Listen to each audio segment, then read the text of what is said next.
Hey guys, what's up? So today I would like to talk a little bit about clean eating and more specifically expose, if you will, the dirty truth behind clean eating. Now, if you are not familiar with the term clean eating, is this idea that you need to eat foods that are as possible as minimally processed as possible. You will have to ask some questions like if your grandparents were still alive, would they recognize this kind of food that you're eating and stuff like that? Okay, and I would like to start with a story from one of my own clients, Luke. Now, Luke was doing great with his weight loss journey. He had lost, I think, around 20 plus pounds, and he still had a little bit more to lose. And at what point tried, he started experimenting with one of his snacks during the day. Now, he had two choices. Choice number one was to eat a banana and a Greek yogurt, a small container of Greek yogurt that's like, I think, 8 ounces, something like that. Now, looking at those food choices, you would say that they are pretty clean. I mean, they're very healthy. I mean, a banana and a Greek yogurt, yeah, they're very clean.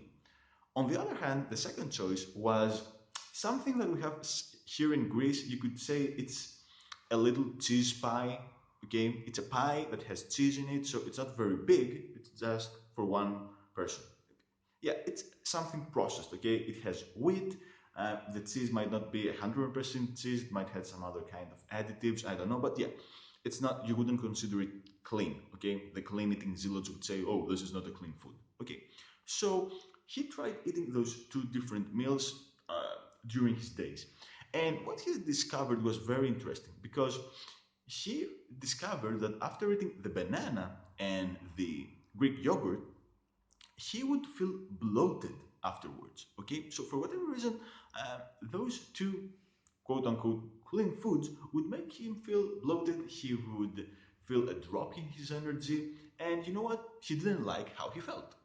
On the other hand, when he ate that small cheese pie, which again, caloric wise, it would have been the same or a little bit higher than the banana and the Greek yogurt, he felt just fine. And we were discussing this, and he couldn't understand why that was the case. And as I explained to him, hey, you know what?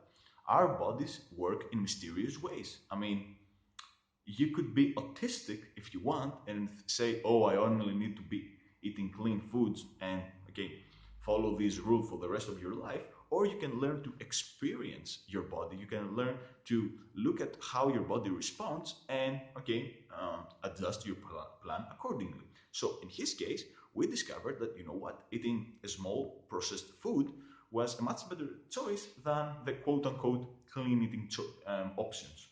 And this is something very important that I see with all those clean eating zealots is that they don't understand this very basic uh, truth when it comes to weight loss. Okay, your body can respond in mysterious ways. Okay, so if you're very myopic in your own understanding and how you perceive your body, yeah, this is gonna hold you back when trying to lose weight. So it's much better to be a little bit more open-minded and understand that there are a few things about your body that you probably don't know so far. And the only way you can discover more is to experiment, have a coach like me to guide you through the way so that you make minimal mistakes. But again, this communication between you and your coach, or at least someone who has a better idea what the heck is going on, yeah, it's gonna help you a lot. And this is one of the main reasons that I really hate all these clean eating arguments because their solution to any weight loss obstacle you might face is the calories in, calories out. If you're gaining weight, then you're just eating too many calories, and yeah, I mean that's the problem.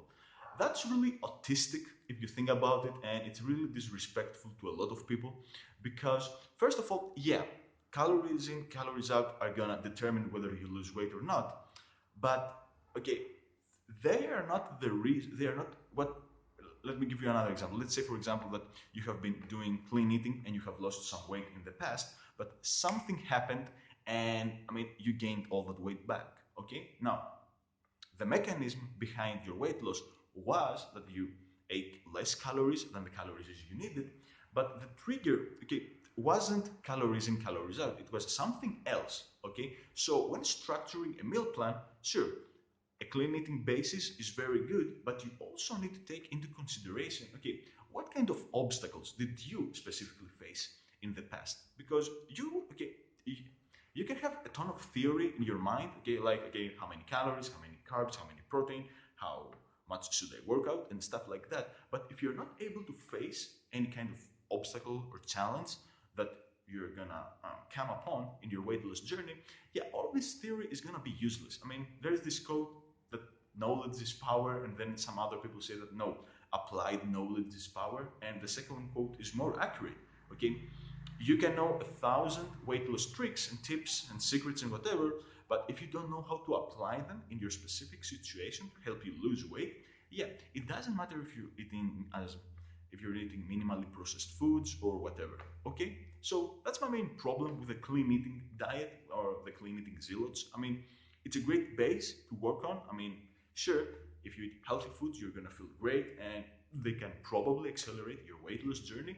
Yeah, but that's not always the answer. Okay, that's not, because okay, people have tried it in the past and they have failed. So if they have failed, then guess what? Clean eating doesn't work for everyone. For example, you might need to make some adjustments depending on your own unique situation, your own unique dieting DNA, and stuff like that. So hopefully you realize that, you know what, you can have a really, really good base to lose weight, but it's more important how you respond to obstacles and challenges and problems you face down the line. Hopefully, this video worked for you, and I'll talk to you some other time.